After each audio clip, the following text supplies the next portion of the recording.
Here we are yet again. The morning of a Cavs game. Can we go back to what I asked about this series at the beginning of the week? Can we just focus on tonight?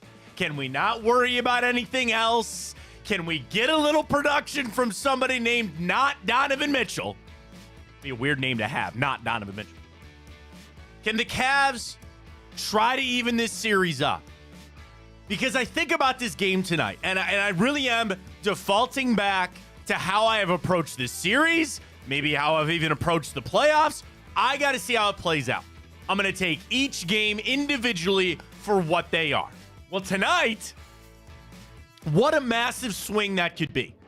What an absolutely massive swing tonight could be. I know you don't have the good feeling about it. I know you feel like it's going to be 48 minutes of a butt whooping tonight, but it doesn't have to be that way, okay?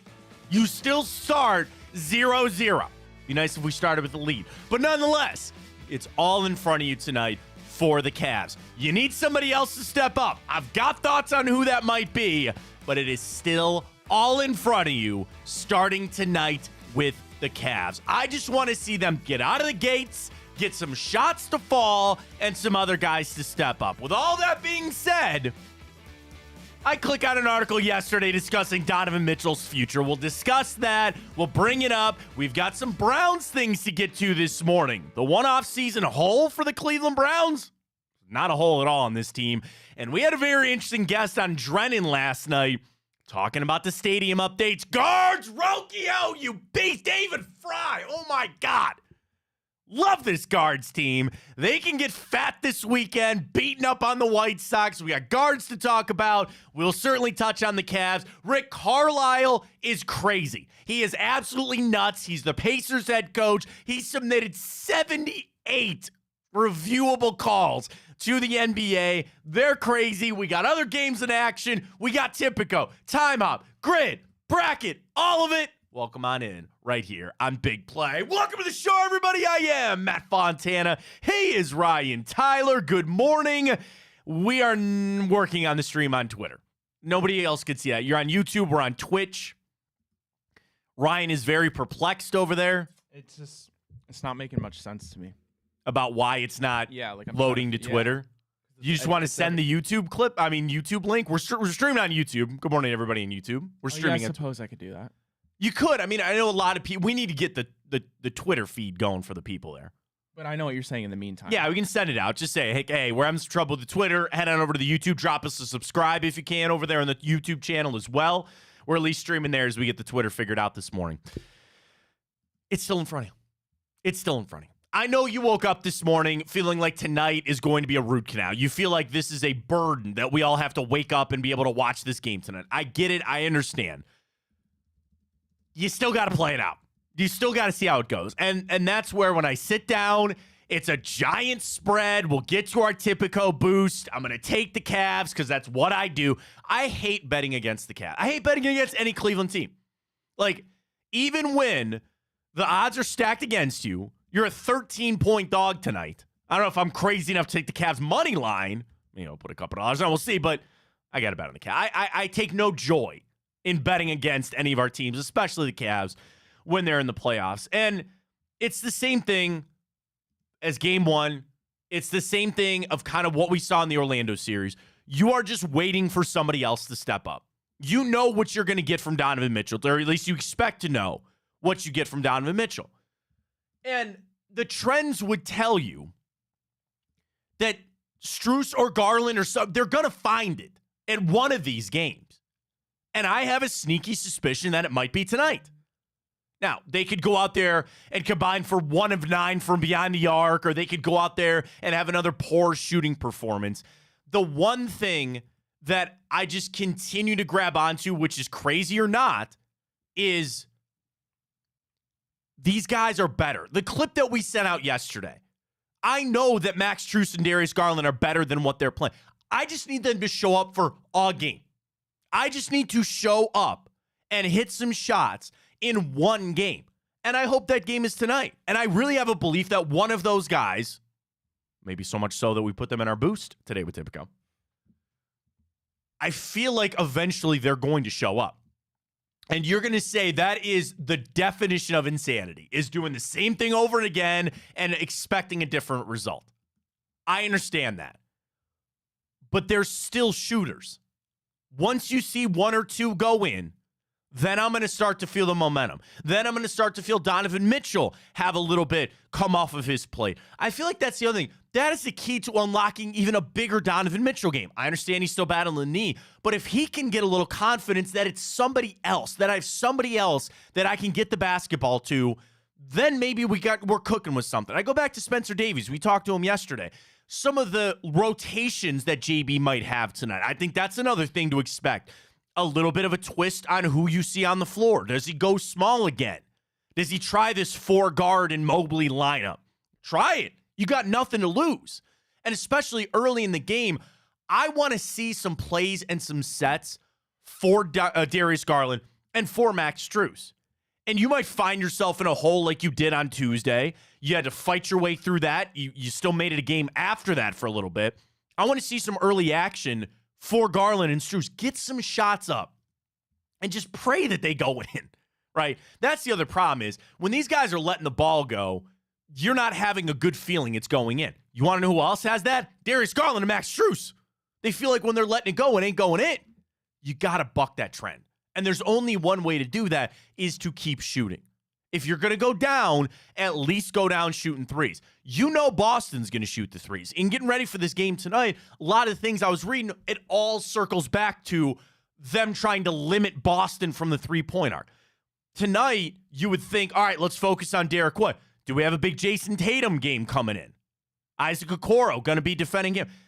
The adjustments are going to be so much more important for the Cavs. They're the dog. They're the less talented team in this. So for them to try to close that gap on the Celtics, you're going to need to see the right adjustments from JB, the right lineups from JB, rotations, all that, play sets. Is there something you were able to take out of that game on Tuesday that you felt like worked? Now, again, you look at the score, you see how it played out, you feel not great about a lot of it. I understand that. But there's got to be something tangible where you feel like, all right, well, we were able to get them here. Or we were able to really do this against them. And execute that, or really just take that to the 10th degree, just take it all the way up and say, this is a set we ran, we're going to run that to death. This is a lineup that we felt like we saw some good things, or we got some, run that lineup to the end. Do whatever you need to do to try to make this important and try to make this a game in the second half. There were moments of that game on Tuesday that the Cavs were in it, that they were sticking with Boston. Got to just try to make that happen more. It's tough. I understand all the mountains that we have to climb and all the deficiencies that the Cavs have. I'm just going in tonight, again, clean slate for me. It helps me watch the game because I'm going to sit down. It was 7:30 tonight and just see how it plays out. I understand the Cavs are a big 13.5-point dog. We're going to post that as our Twitter question this morning. Call your shot. Think Cavs cover. You're going to take Boston minus the 13.5. You're going to take the Cavs plus 13.5. I'll be interested to see how people are feeling about it. And it's easy to, it's really easy to have the frustrations. And as soon as the ball is tipped, you're like, all right, well, we're in a lot of trouble here. We're in a lot of trouble here. Got to see it play out. That's my one ask of a lot of Cavs fans is to just start the game tonight and see how it goes. We flip over to an article. I'm sorry, Matt. It's 13.5, right? 13.5. Ryan's got a lot going on over there. He's now reached out to Elon. I'm sure Elon gets a lot of tweets on the given day. 182 million followers on Twitter, by the way. That's unbelievable. Who has the most Twitter followers? Is it not Elon? Donald Trump, maybe? No, not even. Jack, the old CEO? Most followed Twitter accounts. Number 1, Elon Musk by a wide margin. Number 2, Barack Obama, 132 million. Number 3, all right, here's your guess. He's the first athlete on the list. He's the only athlete not LeBron. So in the top 10. So it's not LeBron. It's not then LeBron. It's got to be like Ronaldo. It is Cristiano Ronaldo. He's got 110. Bieber has 110. Rihanna 108. Katy Perry 106. The Prime Minister of India, I'm sorry, I can't pronounce her name, 97 million. Taylor Swift 95 million. Huh. I would have thought it'd been more. Donald Trump, 87 million, and Lady Gaga, 84 million. All right, here's your next trivia question. Okay. Who has the second most Twitter followers of athletes? So it's not Messi. Ronaldo has 111 million. This next person has 63 million. It's not Messi? It's not Messi. Is it a soccer player? It is a soccer player. Oh. Is it the is it to sound like Ronaldo? Ronaldinho? No, not the. I know where you're going. Oh, Not him. okay. No. Neymar Okay. has 64 million. And then the number one American athlete followed on Twitter, it is LeBron James at 53 million. Where's The Rock? Actually, you know what? The Rock has a crap ton of Instagram followers. Who do you think has the most Instagram followers? Again, Ronaldo. Overall, yeah, it's got to be. Most followed Instagram accounts. Number one, Instagram, 620. See, here's the crazy thing. The number one followed Twitter account is Elon with 180 million. Ronaldo has 672 million Instagram followers. If you had 180 million Instagram followers, that's only good for 23rd on the list. Everybody's on IG. Ronaldo is 2, then Messi, then Selena Gomez, Kylie Jenner, then The Rock is 6th at $397 million. He's worth that. 397 million followers on Instagram. There's got to be some pressure when you hit post. You hit that little plus and you're like, all right, I don't know, he's got a whole team behind him and it's not always him posting it. Getting hacked. Because I'll be real, like, I've deleted a tweet before. But you still screen right, and that's, but I have the luxury right now of nobody hawking my tweets. Like, you can't even tweet for a second; it gets immediate because people have your notifications. Great power comes great responsibility, right? You start picking up followers, and boom, done, done and done. Now I'm searching to see who the best. Okay, wait. Nicki Minaj, Neymar again, Zendaya. LeBron has 159 million Instagram followers. Who do you think for a football player? Like, not soccer, like football player. Brady, probably. Well, now Kelsey, honestly. They're not even in the top 50. They're not even in the top 50. Literally, it's all soccer players and LeBron. That's it in the top 50. Gal Gadot, Chris Brown, Drake, Billie Eilish. Why does Vin Diesel have 100 million Instagram followers? What are you following Vin Diesel for? Fast and Furious. I guess your family, right? Your family when you follow him. I'm just trying to avoid, on that little tangent here on the show, an article that I read yesterday. So this came from HoopsWire, and it was an aggregated story coming out of Bleacher Report from Eric Pincus. And his report is Donovan Mitchell could force his way off the Cavs this offseason. Now, I strongly in my head debated if I want to bring this article up, right? Here I am pushing about getting ready for tonight, just focusing on this game, but I think it's worthwhile bringing this up. We know what the future holds. The JB thing, the Darlin, all that kind of stuff. And then here sits Donovan Mitchell. And knowing that all of these games and how this plays out is going to factor into his decision. So according to Pincus, Mitchell could force his way off the Cavs. He writes, the Cavaliers are still competing, but many NBA circles believe that, barring a title, Mitchell will force his way out of Cleveland this offseason. Of all the NBA guards, Mitchell may be the closest to Heat legend Dwayne Wade.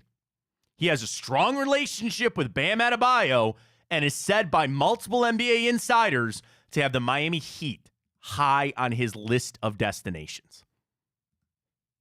Are the Heat that much better than the Cavs? Seriously. I'm trying to ask that objectively. And it comes back to my biggest issue with the Cavs. On paper, what they're supposed to be, yes. How they've actually played, no. So you want to go down there and sit next to Tyler Hero? Duncan Robinson's atrocity of a contract? At this point, if they're making threes, why not? They'd have to get rid of Jimmy Butler. And maybe that's what Pat Riley is doing. Pat Riley is paving the way for Jimmy Butler to not play on the Heat anymore. Yeah, those comments were crazy. Oh, tell him to shut up? I'd be sick if Dan did something like that to Mitchell. Well, oh again, my God. Dan, rightly so, I think, has learned some of them. Pat Riley basically told his star player to shut up. Dribble. Dude, really, seriously. I mean, He got upset with Jimmy Butler making comments on a series that he didn't play in. And it's not like Jimmy chose, I'm going to hold out. No, he was hurt. He made comments about the Celtics series, and Pat Riley told him to shut up. It was. I don't want to misquote it, but it was like, if you're not, it was like if you're not on the court, don't talk shit or something like that. No, he told him. He said he literally told him he should shut up. He told him he should shut. I think he said shut his mouth. I think he's what he said. I think he said shut his mouth is what he said. And I get it. Like, if I was the Heat, I'd be moving on from Jimmy Butler. And I think he's a really good player. He's hurt, and he's 35. It's time for something new. And Miami will always be a destination place. So I would imagine that's where, again, Biggest is bringing up, Mitchell, he's got relationships. It's Miami. Why wouldn't he want to go there? Quote, if you're not on the court playing against Boston or on the court playing against the New York Knicks, you should keep your mouth shut on the criticism of those teams. Pat Riley on Jimmy Butler. Then pull up the other quote that he said. The question was asked to Pat Riley about Jimmy Butler. If he wanted an extension, what would your response be? And Pat Riley said, again, paraphrasing, find the quote, something along the lines of, before we have that conversation, we got to talk about a guy who's available most nights. Oh, wow. He said, Google that. Said that. Yeah. Pat Riley, Jimmy Butler, available. That's just all I'm searching because he said something like that. Here it is. This is from a couple days ago. Oh, I got it. You got okay, read it to everybody. That's a big decision on our part to commit. Wait. The question was, what are you going to do if Jimmy comes? Because here's the situation. I should give full context here. Jimmy Butler's still under contract. He still has 2 years on his deal, including a player option. So they don't have to do anything. They could just keep him around. He could get his money. That's fine. But he is extension eligible. And usually when star players, whether Jimmy is or isn't anymore, I still think he is, they don't, you redo the deal. You don't let your guys leave. So he's extension eligible. The question to Pat Riley was, what would you say to Jimmy on June 4th when the window opens for that? Quote, that's a big decision on our part to commit those kinds of resources unless you have somebody who's going to be there and available every single night. That's it. So the writing is on the wall. And now you're getting this scuttlebutt from Bleacher Report that Donovan Mitchell would maybe like to go there. Mitchell can sign an extension up to 4 years, around $200 million this offseason. Of course, he has a player option that he will not be picking up for not next season, the season after at $37 million. He can become an unrestricted free agent next summer. Now, they also bring up a report from Mark Stein saying there's growing beliefs that the Cavaliers will be forced to trade Mitchell if he doesn't sign an extension. From Stein, as discussed here on multiple occasions, Mitchell will be entering the final guaranteed year of his contract next season. If there's no extension, there's leading growing belief that amongst rival teams, the Cavs will be forced to trade Mitchell in the coming months if they can't come to an extension. Duh. Yeah, that's happening. Like, if Donovan Mitchell tells you no, you're trading him. And you're not going to wait till the deadline. You're going to do it now. And then you build around Garland. Okay. There's another, and again, I hate doing this. We got a game tonight. We're going to play it out. I want to see how it goes. A conversation I was having with somebody yesterday. The growing belief that it might not ever work here with Darius Garland. Like, through the injury, through the Mitchell situation, that he might not ever go back. Like, he needs a change of scenery. That it'll never work here in Cleveland. And you hear that in sports sometimes where it's just not going to work here, right? For one reason or another, if it's a player getting upset with the front office, like James Harden, who just hates Daryl Morey, it ain't going to work.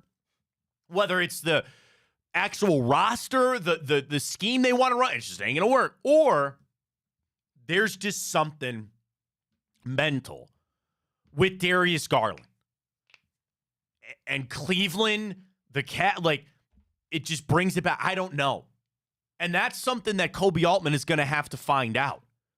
And it's impossible maybe to answer that question, but he's got to figure out if he can ever get Darius Garland back to that all-star level here in Cleveland. Or if it's something that Garland is so broken that it's not going to work.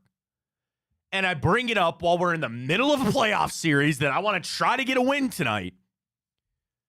But just knowing the pivotal offseason that the Cavs have in front of them.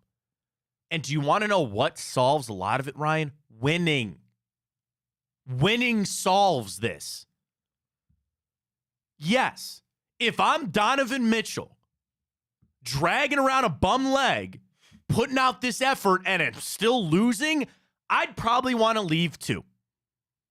Because you get a bad taste in your mouth. The only comparison that I can come up with is when you get food poisoning from a restaurant and you never go back there again. You could order something completely different off that menu, right? But you tell yourself, I cannot step foot back in this restaurant. I cannot do it because it just comes back all these bad memories, right? Is that where we're crossing? Is that where we're going? Not even just with Mitchell, but with Darius Garland. And again, I was so hesitant to bring it up because it's inherently negative. And it's also things that are not going to be decided now or tomorrow, but it's around the bend. It's literally, you are staring down the barrel of it, but you got to figure out how this goes. You got to, like, again, wish in one hand, blank in the other, and see what fills up first. You've never heard that? No. You've never heard that? No. Wish in one hand and poop in the other and see which one fills up first. Never heard that. Never heard and that? I've heard a lot. Well, that's how you start off your Thursday there, right? I wish that the Cavs were showing up more. I wish that I had better execution, better shots. Like, it's not a lack of trying. I could tell you that. I don't think it's a lack of trying. Whether it's they're tired, they're beat up, they're just shots aren't falling. I pray to the basketball gods to just let some shots fall for this team. I know they're getting open looks. They're getting good shots. They're just not falling. And that's the finicky part of sports. You could run the perfect play with the perfect plan. Sometimes it just blows up. That's what's happening to the Cavs. I just feel like it's blowing up in front of us. But if they could just get a win or two, if they could just show a little piece of it, what that might mean for the turn. Because the other issue and the thing that I'm facing is this your ceiling? Did you reach the peak of this rebuild? And now I'm going to come down the other side of it, and I'm going to have to trade away these guys and go back to draft picks. Like, I don't want the Donovan Mitchell era to go down like this. I don't want it to end like this. We all had grandiose ideas when he got traded here. We thought this would be a big rebound season. Ryan, this season's been worse. And you got out of the first round. You did what any of us asked them to do. We just got some damn rotten luck. And maybe you sell that. I don't know how much that sells to Donovan Mitchell going, man, we just ran into some really bad luck. These guys will be healthy. They'll find their shots. I don't know. It's tough. So I got some news. So they just don't like your YouTube or Twitter channel for some reason. So we're on Big Plays. Oh, okay. Hi. We just retweet that from the Twitter account? I'm doing right now. Okay. So I don't know why they don't like your Twitter page. It's because we're taking over. They refuse at to let Matt it stream, Fontana but show. So we're technically on Twitter. All right, so now we're live. Okay, we're back. I'm putting this out.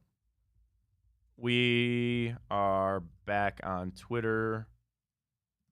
Hi. Hi. Welcome in, everybody. How are you? Good to see you. At Matt Fontana Show. Drop us a follow, even though Elon's sabotaging our show this morning. But we're back. We're live on Twitter. You can always follow us on YouTube. Appreciate everybody that jumped on over on the YouTube side of things. And Twitch. We're good. We're good? It's on the main page. Well, not technically, but like you yeah. posted it over from Big Play. We're good. We're here. We're live. We're back. Thank you very much for joining us. Should I recap all the hell that I just went through talking about Donovan Mitchell potentially getting on his way out? I don't want to think about that. I try to set it aside, and I get ready to go for tonight. I'm thinking a couple things. Number one, get your shots early for Strus and Garland. You have no prayer without those guys. I know it doesn't sound great. You have no prayer and shot about winning this game without Darius Garland, without Max Strus. I'll sprinkle in a little Karis LeVert. Ryan and I differ on Karis LeVert. Ryan's seen enough. But that's the problem is I haven't seen enough, honestly. Well, yeah, that's what I mean. Like, you have not seen what you expect out of Karis LeVert, so you're about done with it. Niang ain't going to get any minutes in this game. I don't think Jared Allen's playing tonight.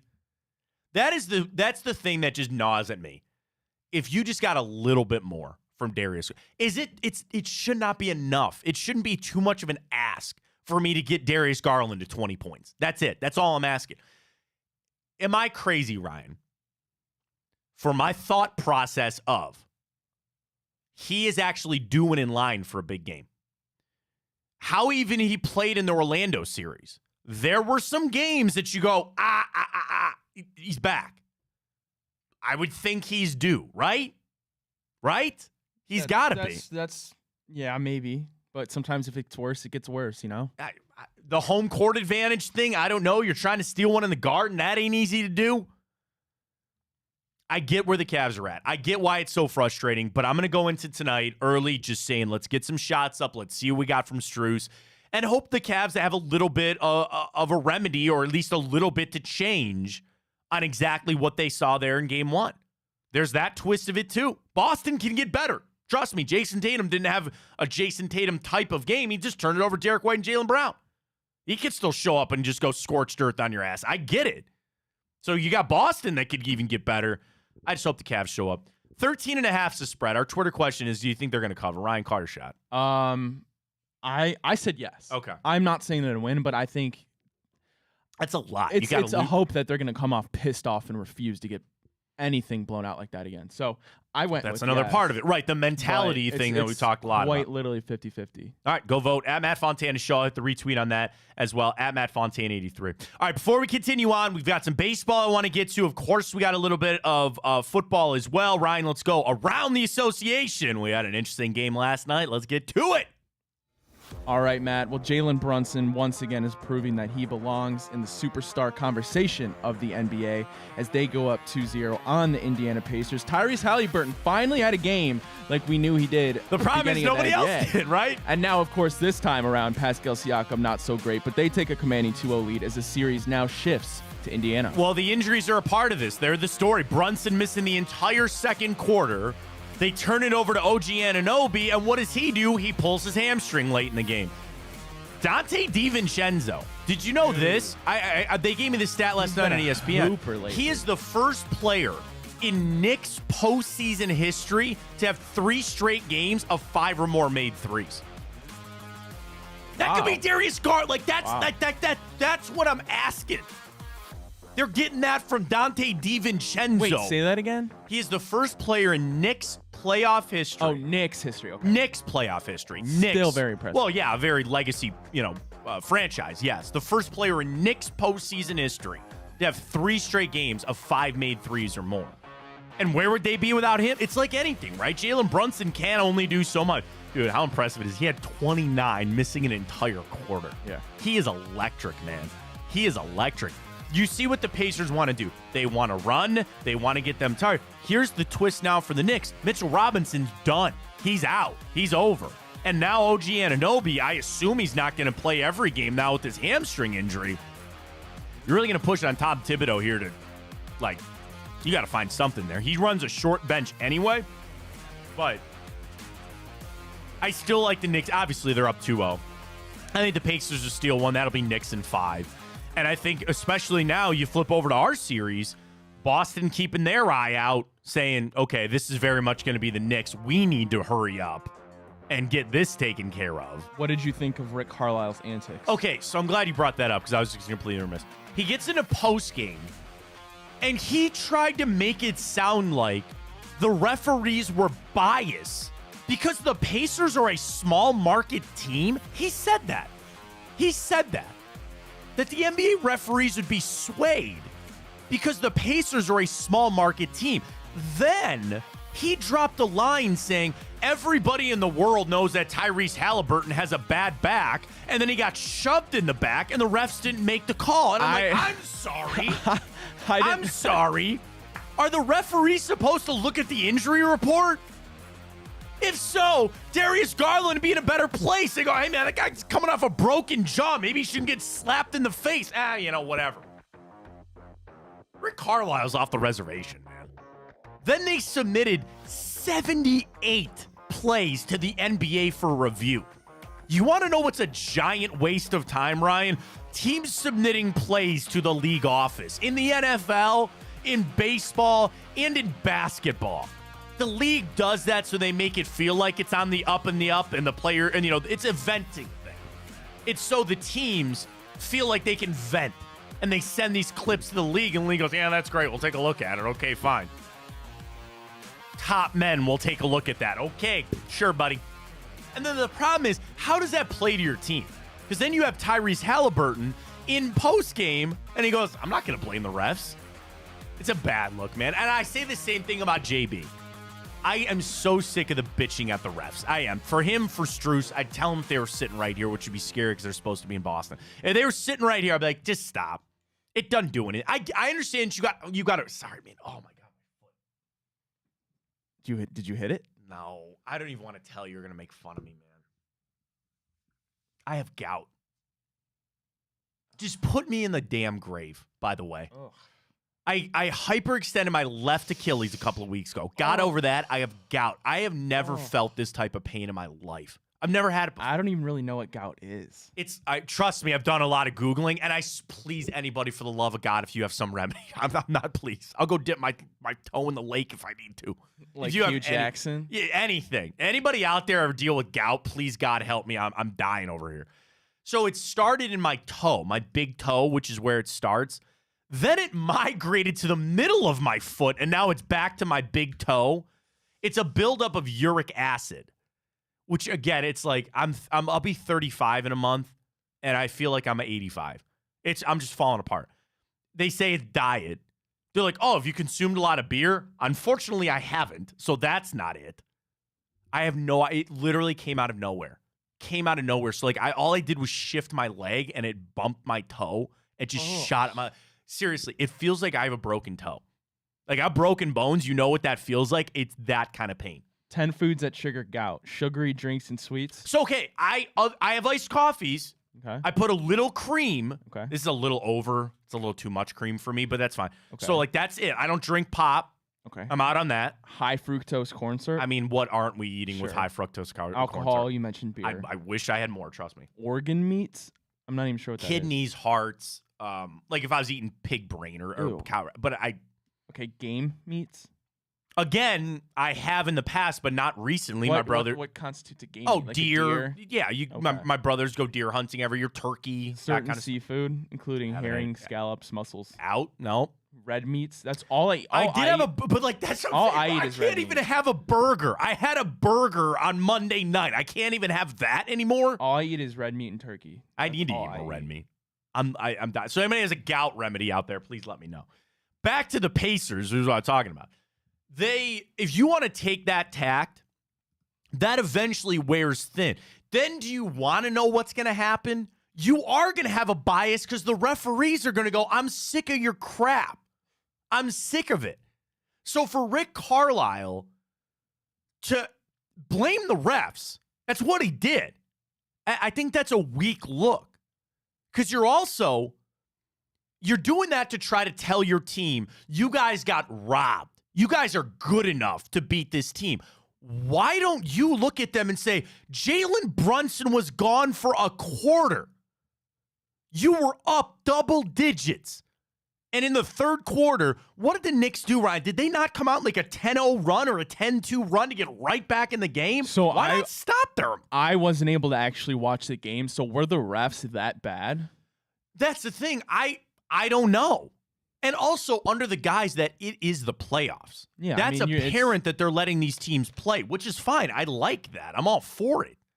But I didn't see anything that egregious. Some of it wasn't even like foul calls. It was out of bounds.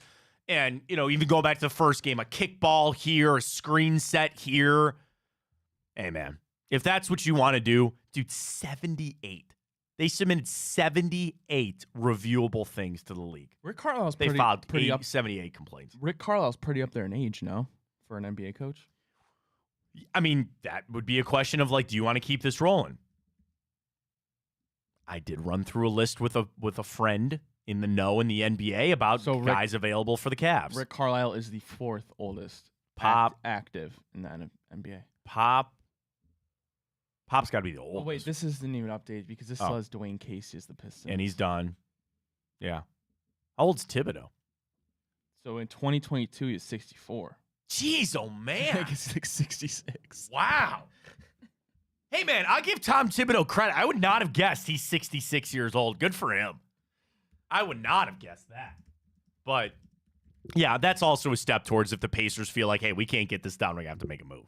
Why are they giving me like 2022 articles? I didn't really think this was a do hard the, Google. Okay, hang on, do this. Just Google NBA coaches. Go to the Wikipedia, and sometimes they will list the age there. Oh, yeah, you're a Wikipedia nerd. I am Wikipedia. The only problem is they don't. They actually just do their start date and then their wins and losses. They don't actually do my name. Hornets hired their coach. Okay, well, either way, Rick Carlisle's a top. Oh, sure. Yeah, he's up there. Yeah. And you see with the Pacers, I don't think that's a good look for the Pacers organization either if he's out there bitching about the refs. All right, we'll get more into the NBA. Our Twitter question is up at Matt Fontana Show. I think the Cavs are going to cover tonight. 13.5 is the spread. Do we have the? Damn. All right, we'll get the boost. We are submitting a boost, a goodwill boost for the Cavs. We're looking at Garland and Strus. You want to make some money tonight with us? We're going to have to do with Darius Garland and Max Strus. So we'll tell you what the boost is. Come up a little bit later. Want to flip over to the NFL for a minute as well. ESPN this morning ran through the biggest hole on every team's roster, post-draft, off-season, free agency cycle. And I have no idea what team Aaron Schatz thinks he's talking about when he's talking about the Browns. He must have confused them with somebody else. He said their biggest remaining roster hole is cornerback. He writes, here's a roster where all the starters are solid across the board. Most of the positions have strong depth. Corner is an exception. Starting trio Denzel Ward, Martin Emerson, and Greg Newsome is excellent. He said that. But then he just talks about the backups. Cam Mitchell is a second-year guy. Justin Hardy, Cleveland's own, a special teams guy, but backup corner. And you drafted Miles Harden. What's so bad about that? He referenced cornerback, quote-unquote, depth. And what other team are you looking at and you're finding 4 startable corners? I'll give you at least 3, whether it's Cam Mitchell or Hardy. Sure, I'll listen to that. You know what I mean? It's like, what are you talking about? Well, I just look at it from this standpoint. The Browns starting 3 corners would probably be 3 starters on most other NFL teams. That's what I'm saying. Yeah. Corner depth. Maybe that's how good the Browns are. I guess that's how they are. It's tough because you couldn't find a hole. Yeah. You couldn't find a hole on this team. One other thing, do you have the clip we were talking about? I wasn't able to clip it. Okay, that's fine. There was an interesting person on Drennan last night. I can describe it. Please do. So Drennan, bonus time, Wednesday nights. There was somebody that came in and talked about the stadium. Now lay this out. Ryan, of course, is on the show with Bruce. Lay out who this person is and what their idea was for my ultimate goal. Like, I'm very interested in this because this is my pipe dream. Yeah.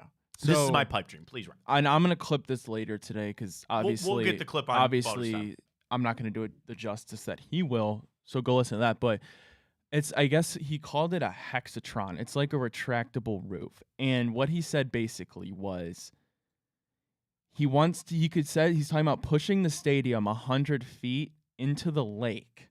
Okay. And the way it would work is like, I don't know, it's some sort of, I still need to go back and listen to whether it's a whole new, I think it might be a whole new stadium actually. Well, yeah, I mean, you would have to because you're going to have to play at the new stadium. But I think very honestly close to that. And he said, like, they could just play there still. Where the North Coast lot is. Yeah. Right now where the lot is. And basically he's describing it as almost as an amphitheater that can hold events like anything else you'd want, a concert, a WrestleMania, anything like that. That puts the seats almost like it would be like a feel of they're all like at the 50-ish yard line. Kind of like I'm picturing like Jacob's Pavilion, right? Now, to give context, this person is somebody that he's a Westlake. His name's You can look him up. Robert Corna. He's a Westlake, architect, and he's done a bunch like for the last 50 years. He's worked in Cleveland a long time. Apparently, he's been pitching this idea since the 80s. So he came on to Bruce last night, and said he wants to talk to Jimmy Haslam. Like, he put it out to say, like, I need to talk to Jimmy. I have a legitimate idea. I'll say this. I'll end it with this. He said, and I'm going to clip it so you guys can go back because obviously I'm not doing justice explaining it, but he said if I could get 15 minutes with Haslam, he said not his people. I don't want the runaround. If I get it with Haslam, 15 minutes, he could convince him that this idea would work, save him money from Brook Park, and you get to keep the dome downtown. Well, the dome is, again, that is my... And you get to keep it downtown with the dome. I'm in. That's what I want. That's what I said. I don't care about the dome anymore. I'm into downtown I said that's football. Everybody's dream. That's it. Is to have the best of both So worlds. if he really has this idea... He claims he can do it. But, like, okay. We need to rally it to get him a meeting with Haslam. But, like, all I was ever told growing up is you couldn't put it there. Like, the dome, something about the stadium, something about the land, I don't know. And the Art Modell law came back up, and it's just kind of a lull in this whole thing. We all want to get figured out. I understand every part of it. I am holding out a little hope that they can somehow find a way to do exactly that. Build a new dome stadium downtown. He says, he claims, he's like, like, I don't buy that because it's still not solving a lot of your problems. It's not solving the parking. Well, he talks about he already mapped it out. I guess he has a perfect area for underground parking. Oh, we're just gonna take the lake over then. We'll just literally put a bunch of dirt. We'll just build it into the lake, take it out to the break wall, and we'll be just fine, right? How hard could that be? How hard could that be? I'm buying. I'm looking for any idea, and I'm assuming this guy is in the know because again, he's an architect.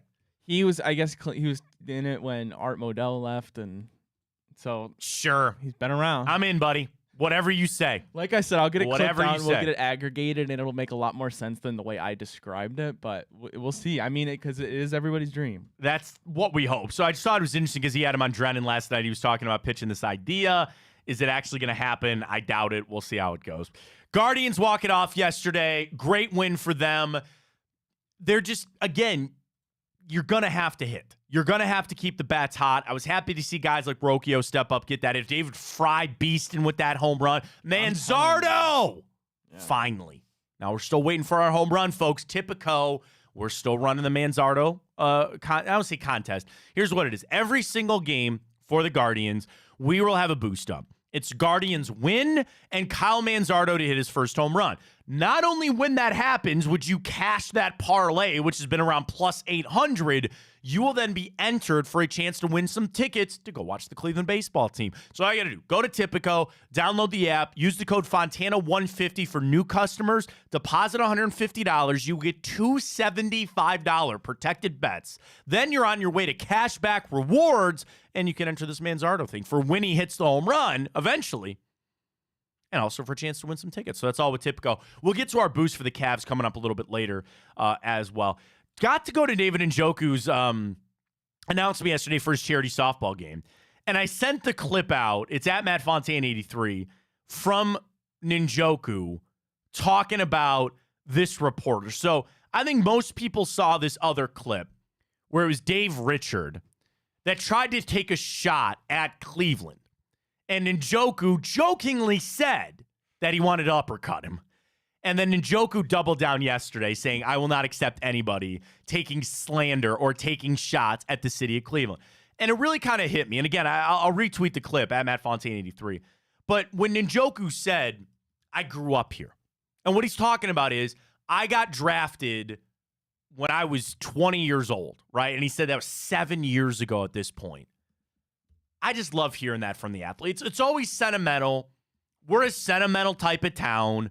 We can get sucked into some athletes, but I believe in David Njoku. Like, I believe he is a guy. He is a true Clevelander now, and I appreciate him sticking up for our city. So I loved hearing that from yesterday. He minced no words. He goes, I will not accept anybody talking bad about Cleveland. I'm just not going to do it.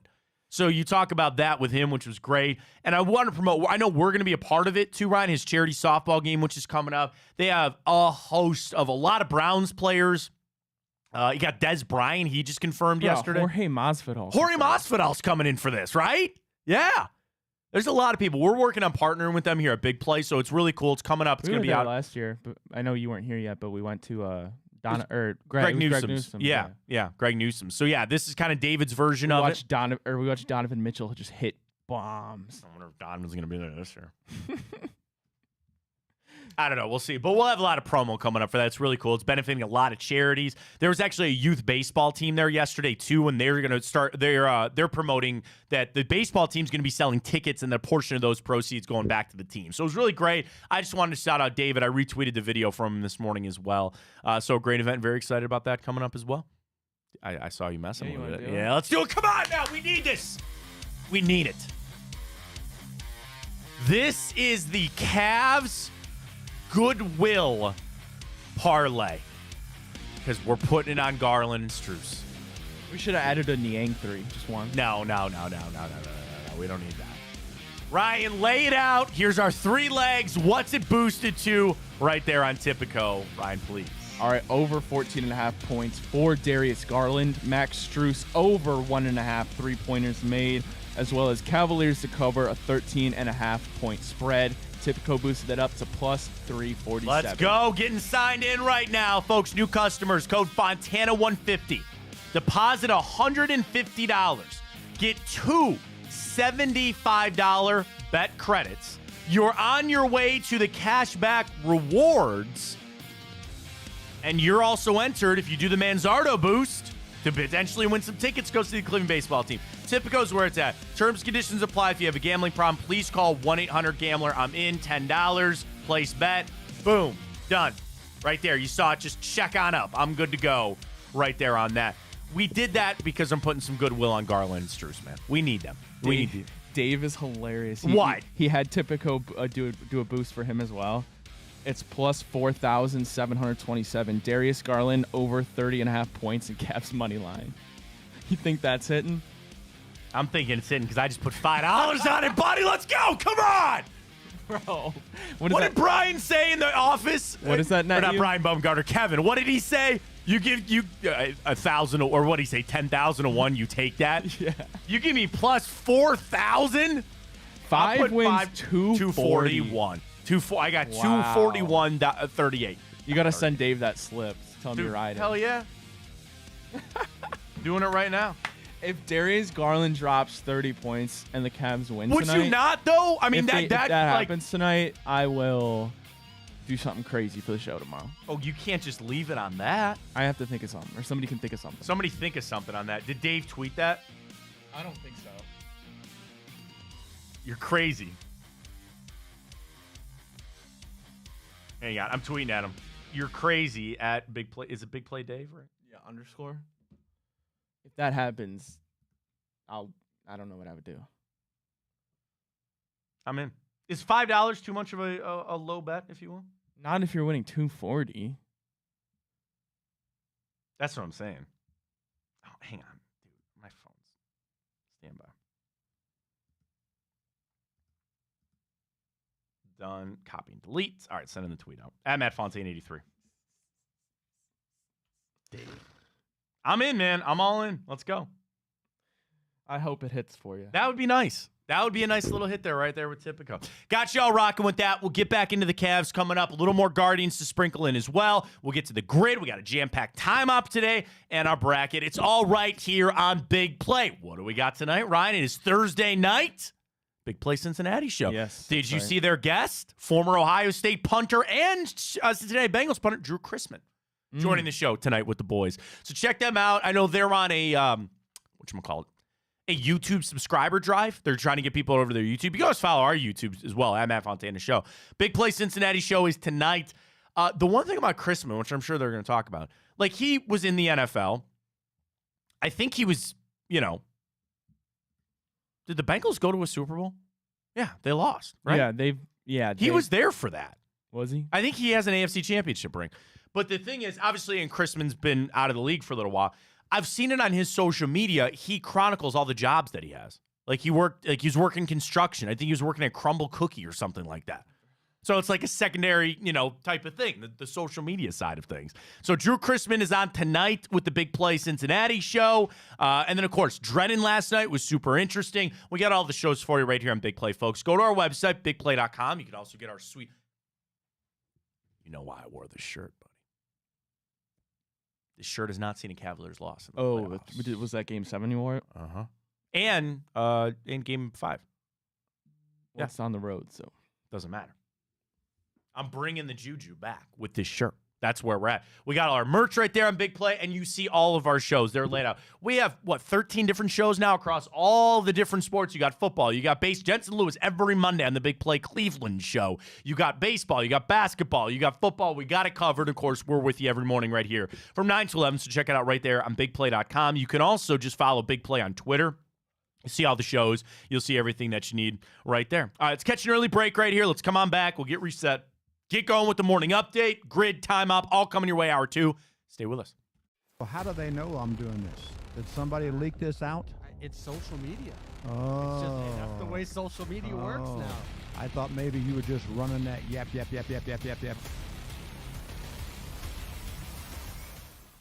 Welcome to Big Play, a sports media team that started back in 2014, and now we're not in a garage.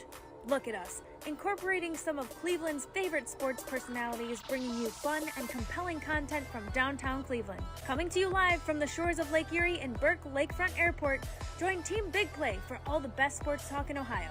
Check us out on social media at Big Play, bringing you fun and compelling content from downtown Cleveland. Anthony Schlegel, just how physical he was. And you saw the girth and the power and everything he was bringing to the table, especially when he was a nice beefy 255 playing middle linebacker. We were called soft last year. You don't want to be soft, especially when you come to the playoffs. So that's going to be a process throughout this season of establishing us as a harder team here in the How does an Ohioan build the perfect parlay? Who's got something? Big guys looking for long odds. The kids in Columbus are covering better than anyone, and at even odds. If it's even, I'm leaving. Listen, our championship DVD starts today, all right? Dude, I just got an invite to a Cincy playoff watch party. Shut up. Cincy, State, Cleveland, the perfect parlay. I'm a genius. For the best odds on Ohio sports, bet with your cojones. It is Spanish, dummy. Bet with Typical Sportsbook. I don't buy into this nonsense, this conspiracy nonsense that he's got his money and he's dogging it. That's ridiculous.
All right, welcome back, Fontana Show, streaming live, Twitter, on the Big Play Twitter account today. You can always follow us at Matt Fontana Show. We're also on YouTube and Twitch, streaming live every morning at Matt Fontana Show. Instagram for all the reels. It's where you need it. It's where you got it. Ryan's got the morning update on a beautiful Thursday. Ryan, please take it away.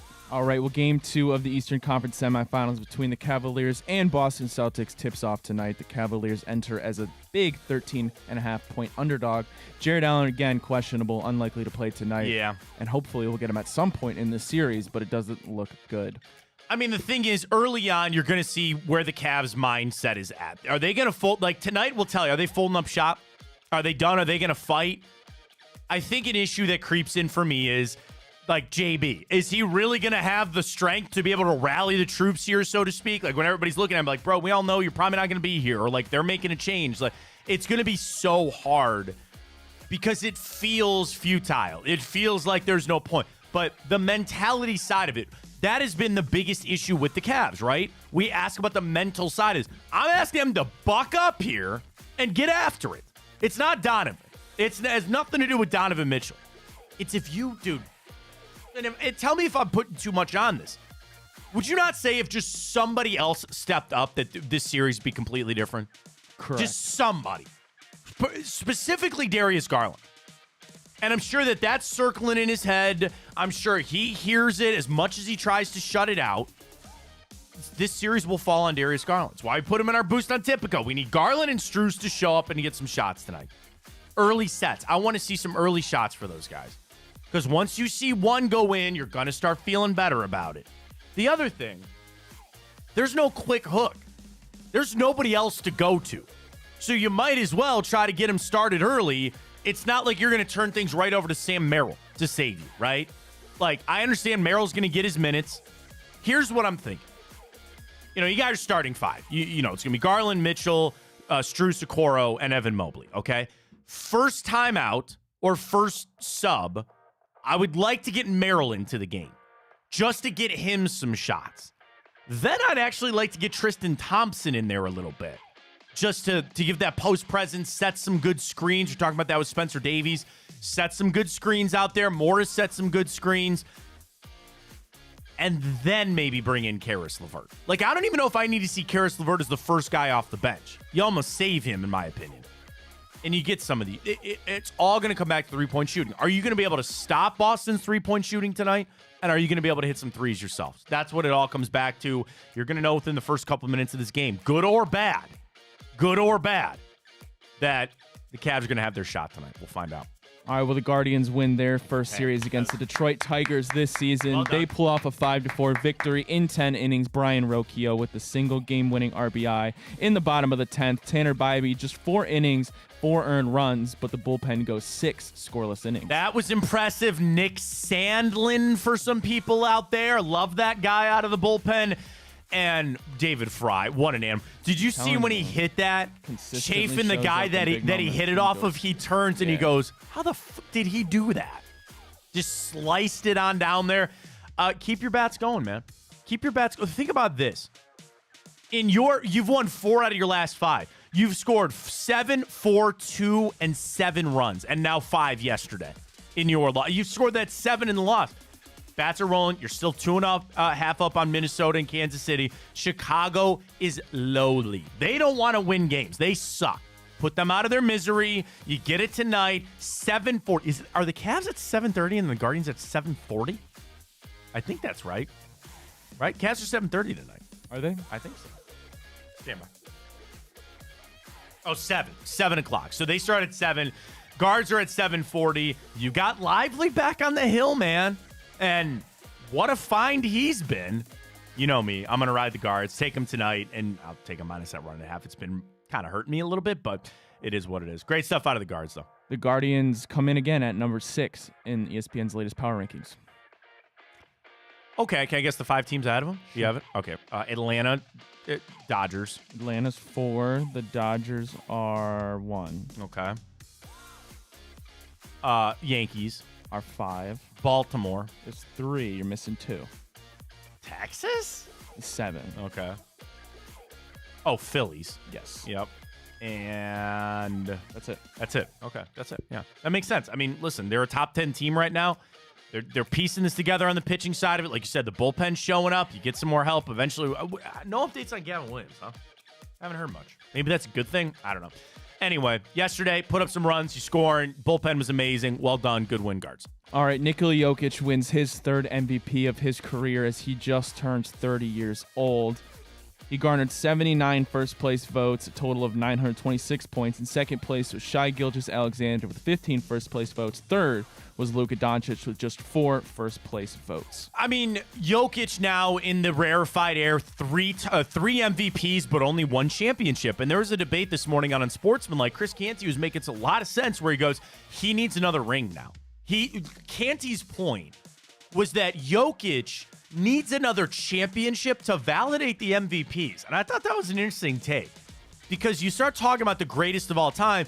Well, when you talk Jordan and Kareem and LeBron, they've got that mix. They've got a mix of MVPs and championships. It's what do you weigh more? Certainly team success is important, but it's also, if you're on a bad team or your guys aren't showing up, then so be it. MVPs, and especially when I loved Shaq looking straight at Jokic last night and going, just so you know, I would have voted for Shai. I would have. But he should have won it last year. Jokic, I mean. So you're talking about what could have been 4 straight. This year, though,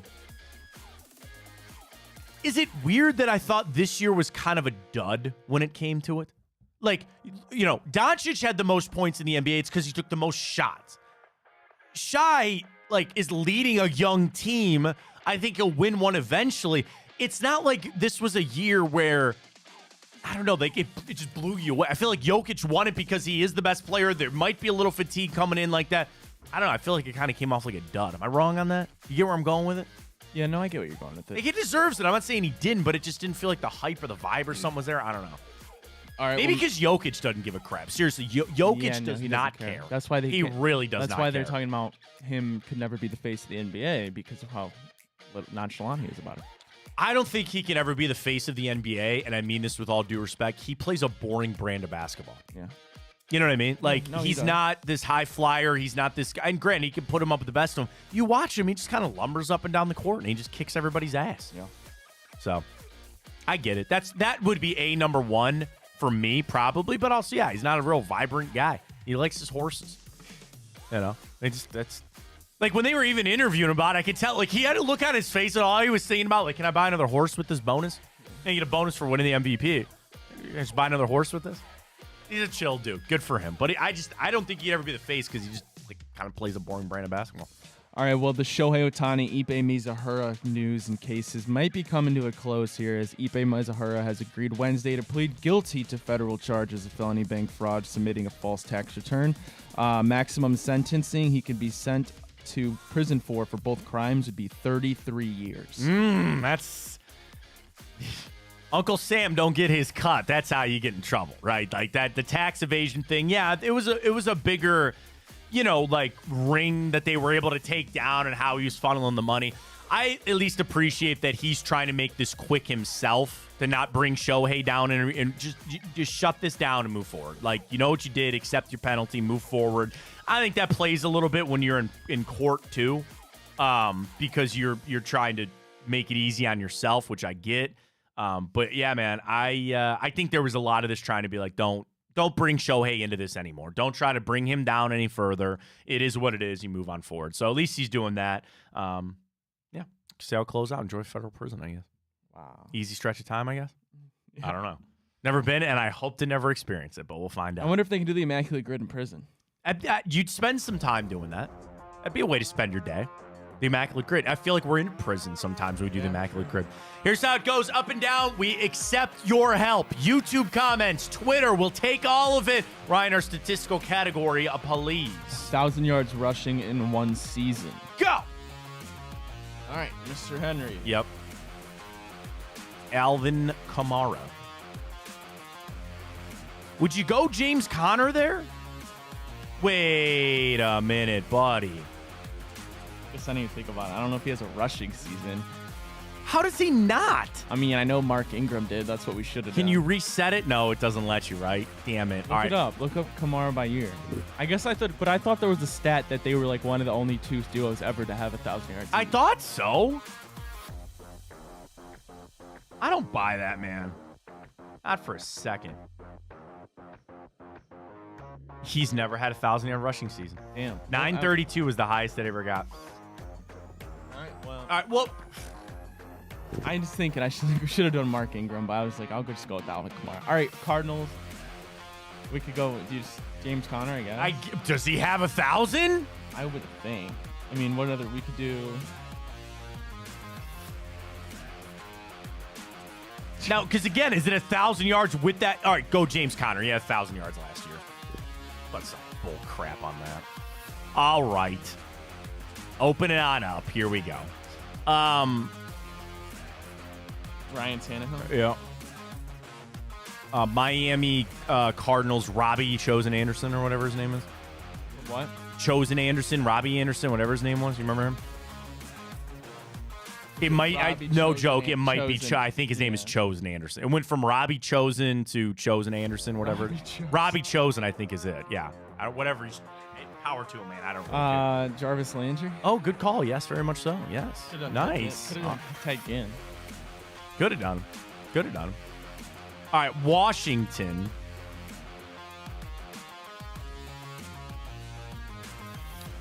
Man. All right. Washington Cardinals, Colt McCoy. Colt McCoy down there. Yep. All right. All right. Cooking here a little bit. I don't know why I keep going back to Joey Sly. He just keeps coming up as a kicker, and I don't think he's ever kicked for the Saints. Garrett Hartley, Will Lutz? I don't think so. There's got to be position players. There's got to be. All right. Recalibrate, rethink. Saints and didn't Adrian Peterson play for the Commanders? He did. And he played for the Saints. I think so. I think you're right. 100%. I think you are correct on that. Yes. All right, Ryan. One more here. It should be a full grid. I don't know what to tell you. We got duped.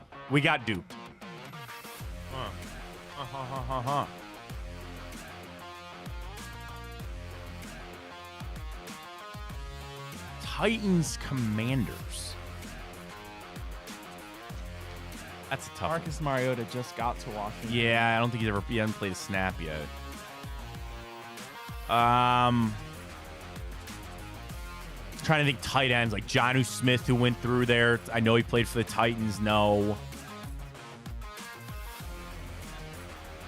Huh.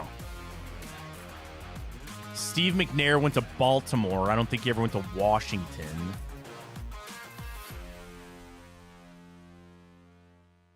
That might have to be like a Jeff Driscoll, Brett Rippon type thing, like a backup quarterback. That kind of.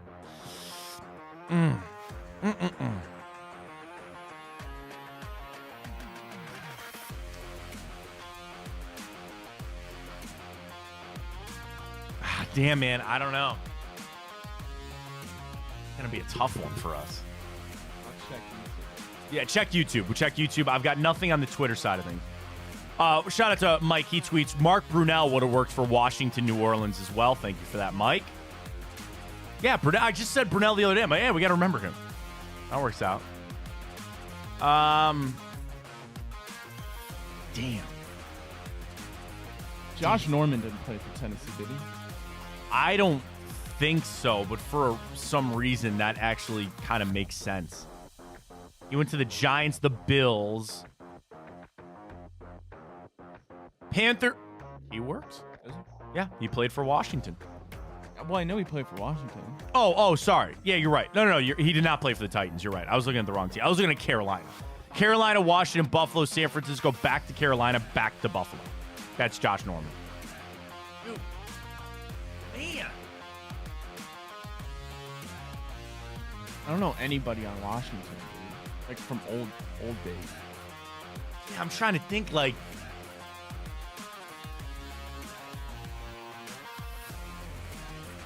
RG3 never went to Tennessee. No. Josh Dobbs didn't play with Washington. Fitzpatrick played for Washington. Did he ever go to Tennessee? Did he? I don't think so. Rams, Bengals, Ryan Fitzpatrick. If we cheat, Ryan Fitzpatrick. When in doubt, go Ryan Fitzpatrick. When in doubt, go Ryan Fitzpatrick. We got it. We would have closed it out. It is what it is. But there's your immaculate grid for the day. Appreciate all the help. Want to do a little vibe check right now for some people out there, Ryan. Maybe even for you, but for the people out there. How are you feeling for this game today? How are you feeling? And maybe that's a good Twitter question to throw out. I'd be interested to see how people respond. Are you nervous? Are you excited? Do you not care? Like, what is the vibe check for a lot of people out there as we get ready to go for this game tonight? How are you feeling about it? Because the negative is easy. The negative is easy to say they smoked us in game one. It's Donovan and nobody else. That's the easy path. I'm asking everybody, take the hard path and have some damn belief. I don't know how this series is going to play out. The Celtics are probably going to win it. Just show me something. Just show me something. And it's like, it's the worst case scenario. This, I actually think, is worse than losing when you give up a fight. Like, it's like when you go into a series that it's semi-even, right? and you lose some games, that stings. Ryan, I hate this even more. I hate this even more because people can't even start the game with a belief. They can't, like, when you scrap and you fight and you go back and forth, those are fun. And they don't always go your way, and there's a sting because you feel like you should have won. And then it's almost like the Knicks series, and that's a different type of pain. But you come back with momentum next year. You come back with that anger. I hate this even more. I hate this feeling that people are having that we got no prayer, that we got no shot, and I can't buy that. I believe there's a hope. There always is hope. You don't got hope, what do you got? But the fact that so many, like, Cavs fans are just so down. Teach their own how they feel, Ryan. I'm trying to rally it here a little bit. I'm trying to rally up some support for some people here. I'm not going to pretend that the Cavs beating the Celtics would be something so absurd and impossible. It's very well feasible if tomorrow morning we wake up and it's tied 1-1. Right. I wouldn't necessarily be that shocked, but that would be a result of the Cavs playing their best possible, and then probably a little bit too of the Celtics not having their greatest game. And that's the unfortunate reality, is because I think game one, and while it was just a short sample size, was a true indicator that showed the difference in levels of talent and depth, unfortunately. Because yes, Derek White was the Cavs beater in game one. Any given night, Jason Tatum can go for 30. Jaylen Brown can go for 30. Drew Holiday can make threes. It's unfortunate. I just think they have so many more options, and especially their options are playing well while ours aren't even playing good. The other thing is, the way that you remedy that is to score. You could try to say, step up the defense and try to get a hand in the face and all that kind of stuff. The Cavs' path to success is scoring. And I look at Boston and I say, again, they're a solid defensive team. They're just long. They're not even as bad as Orlando was. But they're more like a guy like Tatum on their wing, right? They're very good on wing defense, and that's Derek where White's long. He's 6'4". He's 6'4". He's a sneaky length there. I get it, and it's the perimeter issue because you talk about the Cavs not shooting all that well. But bro, it's even in that first game, I saw some open shots, and the Cavs just didn't hit them for some reason. Yeah. So it's like you're finding your way. That's what I'm saying. So at that point, there's very limited JB Bickerstaff can do. That's what I'm saying. It's almost just you need these shots to fall. You just got to find a way. So in a way, trust me, I know this is weird, but you have to keep doing what you're doing. You say, Matt, you lost by 25. What are you talking? There's an element of doing what you did in game one. I saw some open shots. You just got to hit them. By the way, did we ever get confirmation they locked Max Strus and Darius Garland in the gym yesterday? I didn't see the Willows bomb. I had an idea yesterday. I didn't see the report. I had an idea that they go to Boston, and I listed out some high schools, and I said, you take Max Strus, you take Darius Garland, and you throw them in a gym for 6 hours. You tell them to shoot until they can't shoot anymore, until they hit shots and they feel good about it. It's like a golfer, though. You could go to the range and just stripe it all day, and then you step on that first tee and the jitters, the yips, if you will. The Cavs are dealing with the yips. They're not hitting these shots right now. Then you talk about the bench and what production you should be getting out of Karis LeVert, what you are getting out of Tristan Thompson and Marcus Morris.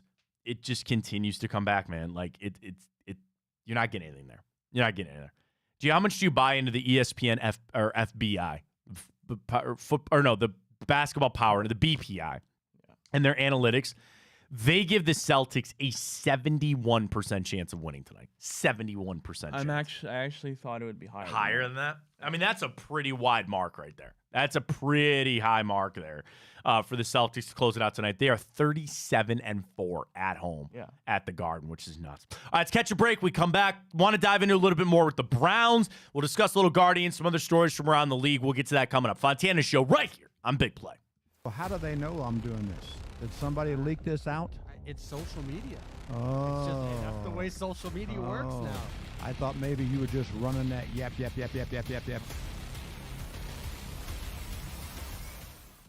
Welcome to Big Play, a sports media team that started back in 2014, and now we're not in a garage. Look at us, incorporating some of Cleveland's favorite sports personalities, bringing you fun and compelling content from downtown Cleveland. Coming to you live from the shores of Lake Erie and Burke Lakefront Airport, join Team Big Play for all the best sports talk in Ohio. Check us out on social media at Big Play, bringing you fun and compelling content from downtown Cleveland. Anthony Schlegel, just how physical he was. You saw the girth and the power and everything he was bringing to the table, especially when he was a nice beefy 255 playing middle linebacker.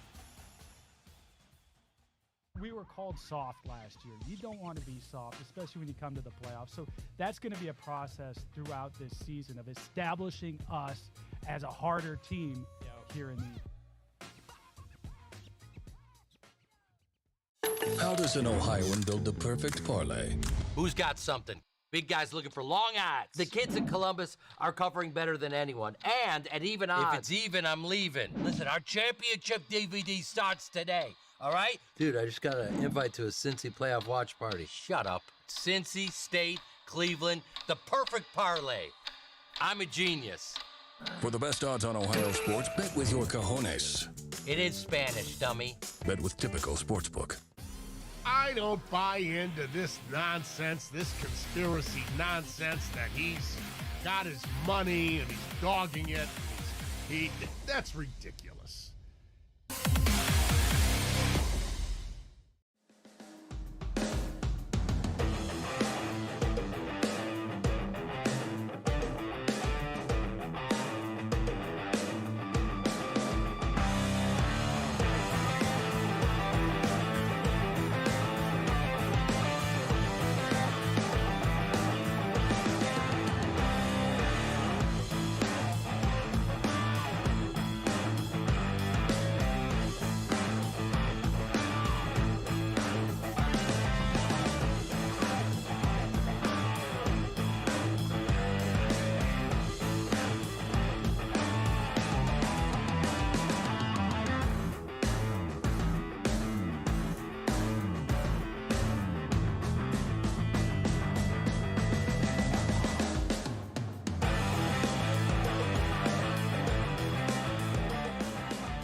What's up with the schedule release thing? So Jim Irsay let it leak that the NFL was going to get the schedule out. Now they pushed it back. Everybody's waiting to see if the Browns are going to London. Nonetheless, Ryan, we know the opponents, and it's going to be a tough go for the Browns. Welcome back. Fontana Show right here on Big Play, streaming live. We're up on Twitter on the Big Play channel today, but we're over on YouTube. You can always follow us on Instagram as well, at Matt Fontana Show. Strength of schedule. So you know the opponents, according to NFL.com, and they did this courtesy of NFL research, and I'm assuming they're just going off of the win-loss record of the teams last year. Ryan, the Browns have the toughest schedule in the NFL. Good.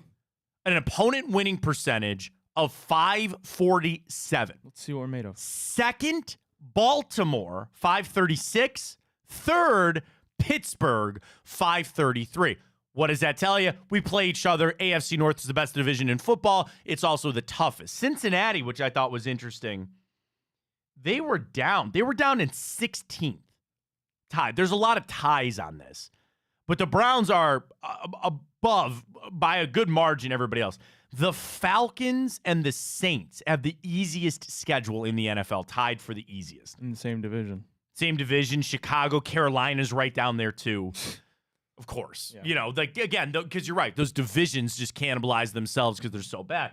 The thing is with the Browns and where the AFC North is at, it's so intriguing about there's a lot of unknowns. Like, is Joe Burrow just going to come back and flip this switch and they're back to being Super Bowl contender? What do you see out of Baltimore? Pittsburgh always seems to lay in the weeds. And then here come the Cleveland Browns with all their litany of unknowns, mostly surrounding Deshaun Watson. But other questions that you have, offensive line, all that, and oh, wait, you have the toughest schedule that you got to face.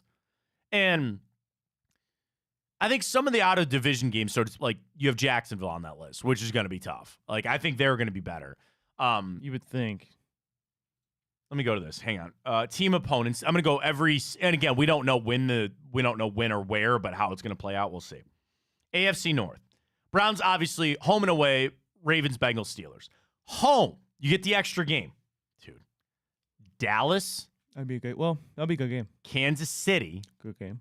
the Chargers, Good game, the Harbaugh. Giants, and the Dolphins. Good game. That's tough. On the road, Denver, winnable.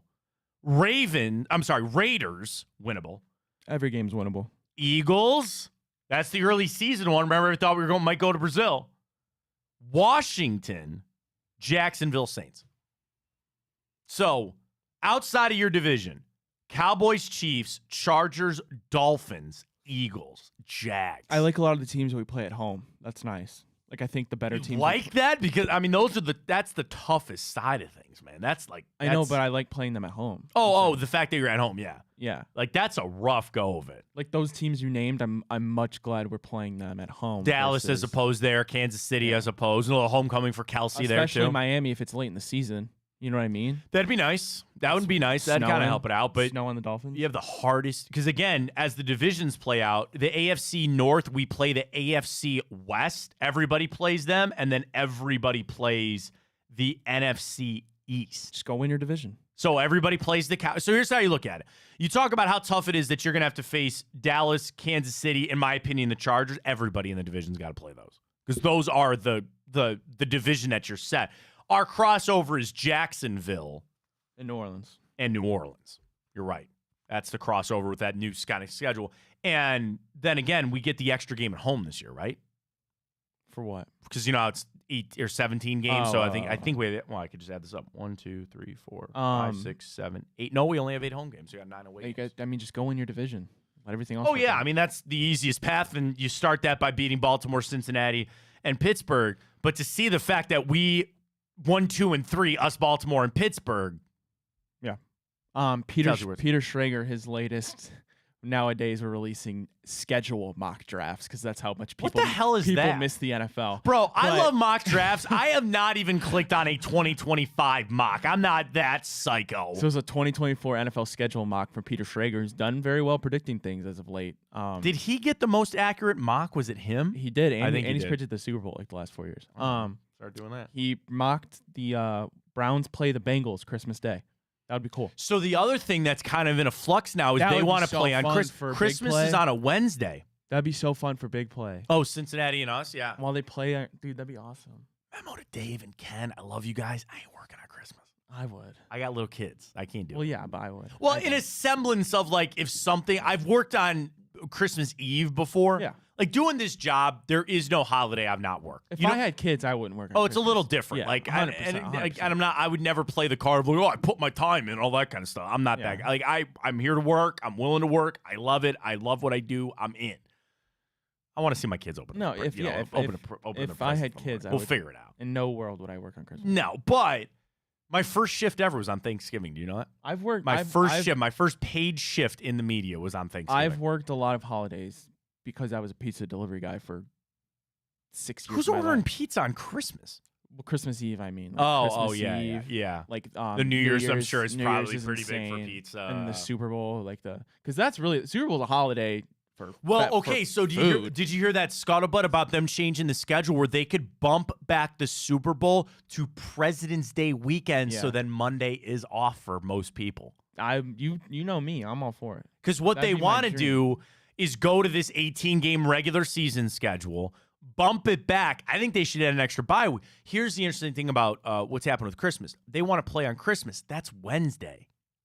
What's Halloween this year? I don't know. It's a good question. That's another holiday for pizza. Oh my God, Halloween might have been the worst.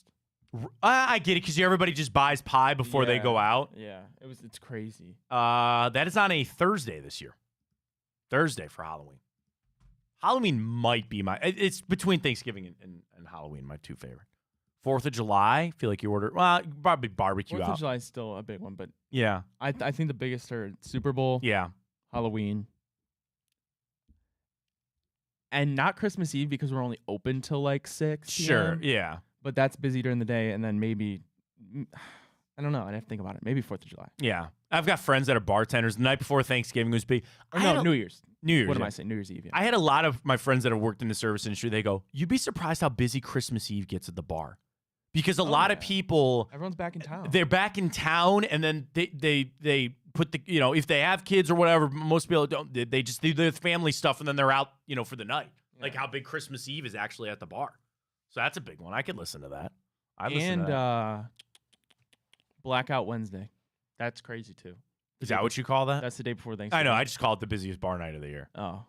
Blackout Wednesday? That's what I've heard it called. Oh. At least in my parts of town. Is that a shot? Is that like an off take of Black Friday on like Black Friday shopping? You go Blackout Wednesday? That's just what I've always heard. I used to do it, but obviously not anymore.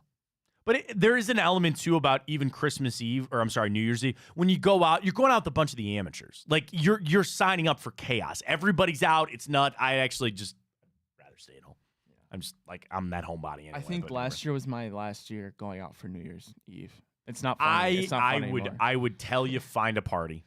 Like my wife and I just started hosting at our house, and it's just so much easier. Everybody can be safe. Everybody's got a place to sit. Everybody's got a place to lay down and go to sleep. There's a bathroom down the hallway. You have to fight people. All that, and I ain't knocking the hustle for some of those people, but they're like, oh, $50 for a champagne toast and a crappy appetizer, right? Like, that's what I did last year. So what we used to do, you see this idea.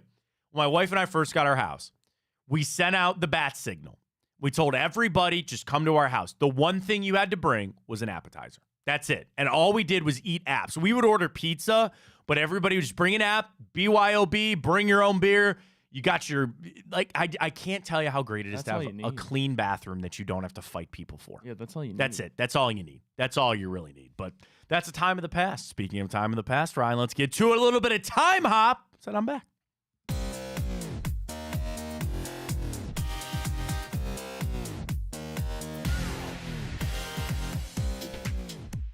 All right, we head on back here on the 9th of May and tell you what happened this day in history. We go back just 1 year ago. Ryan, betting odds for the Defensive Player of the Year came out. Myles Garrett was tied with Micah Parsons as the favorite at plus 750. I thought it was going to be Micah. Could you imagine placing a bet on that? Plus 750? Miles Cash is on that? See, when's he win another one? Do you think he wins another one, Miles? It's hard as an end nowadays, man. People get well, especially because there's now going to be a bias towards Parsons that he deserves one. I mean, to be honest, I would say no. But that's not a knock on him. I mean, if he plays, let's say, he's probably halfway through his career already. Oh, sure, 100%. Yeah. So like 5 years left. Well, do you think he gets into the? Would you think he would get into Canton with just one? Because he has been that good. Because you look at the stats. Stat total, right. Yes, I was going to say sack total would probably get him in there, plus one DPOY. Yes. I think he's got to get another one. I think he's got to. I haven't even looked at updated odds right now. I mean, he very well could. I mean, there's always off years, too, where it's just, nobody really plays insane. It's from Sharp, Warren Sharp. I don't know when he updated this. And two, I mean, is there going to one point? Wow, he updated this 2 days ago. Do you think at one point we're going to start seeing some defensive end fatigue? No, because you're not locking down corners anymore. Like in today's day and age with the wide receivers, with how the game in the combo for a while that I was. Well, your guy Duron Land because he was Bland, because he was just getting pick sixes left and right. Like, okay, fine. A sneaky one, no joke for me, shooting from the hip. Kyle Hamilton. Yeah. Like if he could play that Ed Reed, just a game wrecking type of guy. You want to hear? So this is from Warren Sharp. This is from 2 days ago. The favorite to win Defensive Player of the Year. Would you guess who is the favorite at plus 550 today for next year? Yes. TJ Watt. No. Nick Bosa. No. Micah Parsons. It is Micah Parsons. It was one of the big four. Guess who's tied for second? TJ Watt, Nick Bosa. Yeah. Then Max Crosby at plus 650. Miles is plus 700. So he's got four guys ahead of him. But again, there'll be fatigue. Then Miles twice. Aiden Hutchinson, Josh Allen, Chris Jones, Will Anderson, and Montez Sweat. So you haven't named one DB Not even one DB on that list. That's absurd. Not even one DB off that list. And this is from Warren 3 days ago. His long shot bet, Aiden Hutchinson, is plus 1,100. That would be his selection there. Hang on, I'm going to find MVP. NFL MVP odds. Obviously, it's going to have to be Mahomes, right? All right, 2024 NFL MVP favorite. Patrick Mahomes is plus 600. Then Josh Allen, Joe Burrow are plus 900. Then Stroud, Lamar, Justin Herbert, Jordan Love at plus 1,400, then Dak, Purdy, and I was Jalen surprised Hurts. Purdy wasn't a lot higher than that. Plus 1,600. He's tied with Dak and Jalen Hurts at plus 1,600. I thought he'd be with the group. Well, the earlier. knock on him is probably Well, the knock sure, was last but- year. Is it's not all him. It's the coaching. It's the players all around him, and I get it. Yeah. Again, not a single non-quarterback on that list from Warren to go. Where would you place your vote? The thing is, it's not going to be Herbert because he's not going to win, I don't think. You know what I mean? He picks Kirk Cousins at plus 3,500 as his favorite bet. Interesting. Okay. Yeah, I guess it's possible, but like another Joe Matt Burrow. Ryan type. Joe Remember when Matt Ryan won? Because he was just slinging it in Atlanta. Well, yeah, but you throw up for almost 5,000. But Yeah. again, even that number isn't quite the same anymore. I kind of like Burrow. Plus 900. Little comeback tour, a little anger tour down there for Joey B. But then I think they'd win the division, and I don't want to say that. I don't want to do that. Right. I don't want to see that, but that's where we stand. Also, 1 year ago today, speaking of accolades, Evan Mobley was voted first-team All-NBA defense.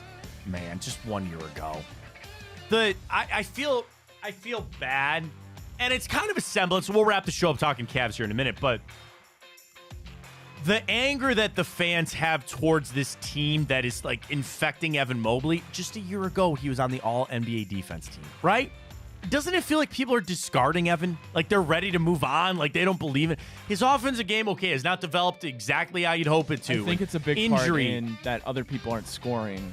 So it's kind of it's not magnified. masking the fact that Mobley's not as far. I listen to that take. I listen to that take. There's no part in any way for me that I'm ready to move on from Evan Mobley. I'm not. Am I ready to move on from Darius Garland? Yeah, maybe. But I'm not. I don't think the Cavs are either. Like, he's going to have to get a deal. As we talked about, it's a lot with Kobe Altman. What's Allen doing with his deal? But they ain't letting Evan Mobley walk out the door. There's no way that I'm letting that happen. This day, 2022. I remember this game, and it's a good karma for tonight. The Guardians entered the 9th inning 2 years ago today, down 8-2 to the Chicago White Sox. They would rally and get a win in extra innings with Josh Naylor hitting a grand slam with 2 outs in the 9th to tie the game, and then hit a 3-run home run in the 11th to put the Guardians up because that game was at Comiskey. He then became the first player in Major League Baseball history with 8 RBIs in the 8th inning or later. Isn't that something for one Josh Naylor? Dude, he's everything I've ever wanted. I wasn't anti-Naylor. I was just waiting to see. He has shifted it for me. I'm on board with Josh Naylor. He's a true power hitter in the middle of that lineup, and I'm happy to see it. Old takes exposed, cold takes exposed, whatever it is. Got to go to Skip Bayless. This day, 2014, he sent the Johnny Manziel will be bigger than LeBron in Cleveland tweet this day, 2014. Yeah. No. I got sucked into the Manziel hype train. I was a little before your time, Ryan, but like that was a time to be alive, man. I got sucked into that, and boy, was I wrong. I was an idiot for it. Obviously, the hype was there. The Johnny, Yeah, well, that's the thing, because obviously it didn't work out with Johnny Manziel, but like, let's say, and maybe not Deshaun Watson in this case, because I think he's already been so villainized. But if what quarterback won a Super Bowl, quarterback that wins the Super Bowl for the Browns will supersede pass LeBron James, right? He probably would have been Baker. Again, if Baker had done it. You saw how he jumped onto Baker Mayfield, and all he did was win a playoff game. This town is starving. And the thing is, I guess I opened the door to this, I don't know. But would you ever have a guy that came through here that was the GOAT? Like, you had LeBron James, the greatest basketball player of all time, but he's not the GOAT because Jordan is. You had LeBron play the majority of his career. That'd be like, again, Patrick Mahomes. That'd be like if you found Patrick Mahomes.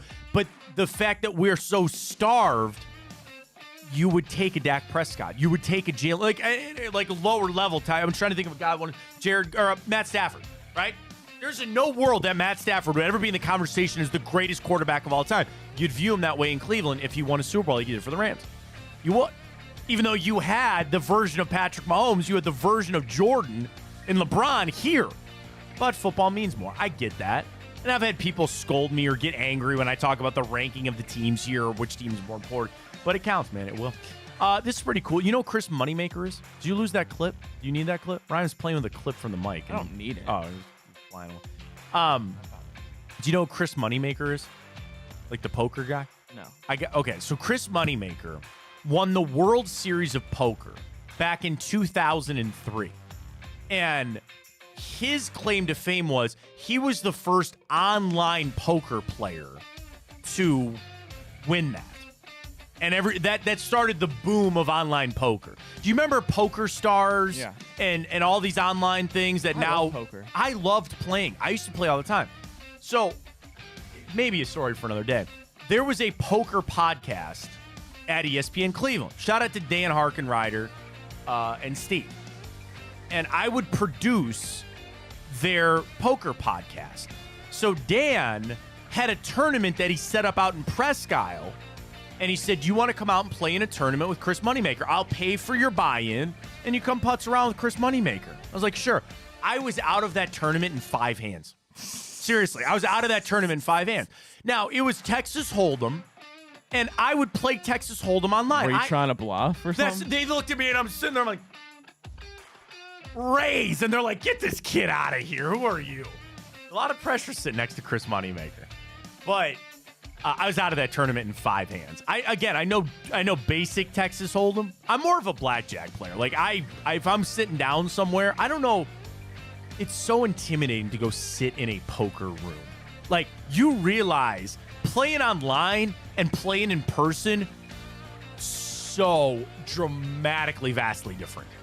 You're staring at these people. You got to read cards, and that's like spending the time I did with Dan, who was like a pro poker player himself.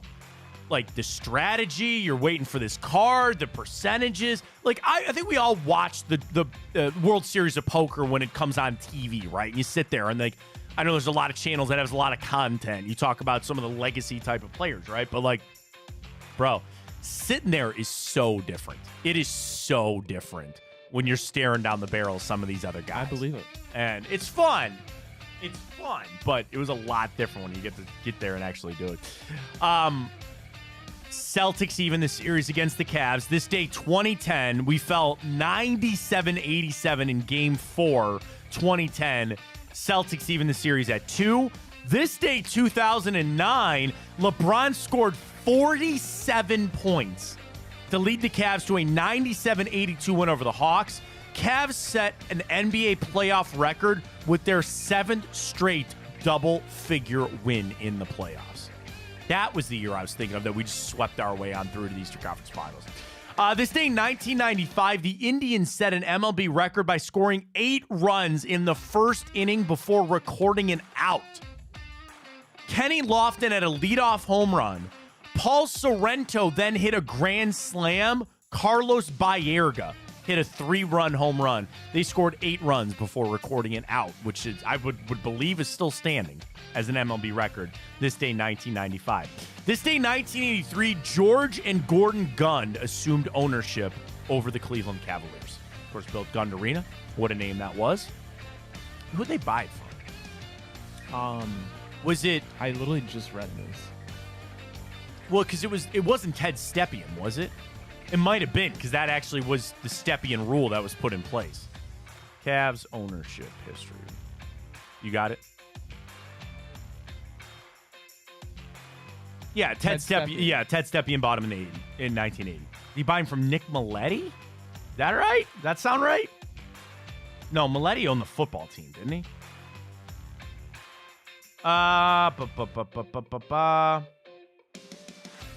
During Stepien's tenure, the Cavs made a practice of trading future draft picks for marginal veteran players. As a result of Stepien's dealings, the NBA introduced the Stepien rule, which prohibits teams from trading first-round draft picks in consecutive seasons. I guess we got to go down for something. You go down for that. Very happy birthday goes out to the late, great Mr. Tony Gwynn. Dude, what a hitter, man. What a hitter. Stevie Yzerman, Doug Christie, Prince Fielder, Trey Lance, and Billy Joel all celebrating birthdays today. Not too bad. All right, let's get to 2 movies for you today. These might be a little tricky for you, but we start with a movie that debuted, came out this day, 1980. This has spawned a long series franchise of films with many reboots. This one jumped the shark on, I can't even tell you how many. This, you said 1980? Yes. Including one that sent the main villain into space, which is just one of the biggest piece of crap movies I've ever seen. Friday the 13th. That is correct. Jason X, come on now. You want to know one of the biggest pieces of crap I've ever watched? Freddy versus Jason. Yeah, I got all excited, right? Like, dude, this is great. Freddy Krueger, Jason Voorhees. Holy God, was it bad. Holy God, was it bad. But Michael Myers is the GOAT. Halloween, still, even with the new ones, take them for what you want. But the OG Halloween, it's no joke. It's a top 10 movie for me. I believe it. I was actually debating my friends yesterday because Jurassic Park was on. Jurassic Park's top 10 for me, too. I had to list my top 10 movies. Dark Knight, Batman 89. Honestly, I might put the new Batman in there. Jaws. You can't have 3 Batman movies in your top 10 movies. It's me. No. It's me. Even you Come can't on. do that. Jaws, Jurassic Park, You're like Halloween, the original Halloween. Raiders of the Lost Ark might be there for me, too, which is just so good. I love that movie. The Departed. Maybe Boondock Saints. I'd really need to sit down and think it through. I don't know about any of the Marvel movies. I don't know if any of those would crack my top 10. For me, Infinity War did. Yeah. I love Mad Max. I watched Mad Max last week. So good. The original ones. But yeah, Halloween is the GOAT. No one will touch that, including Friday the 13th. All right, this final one, this one's going to be tough, okay? Because there's a movie that came out this day, 1958. This is considered... It's up there as part of being like one of the greatest films ever made. Well, I'm sorry, what year? 58. 1958. Okay. Because it was made by one of the greatest filmmakers of all time.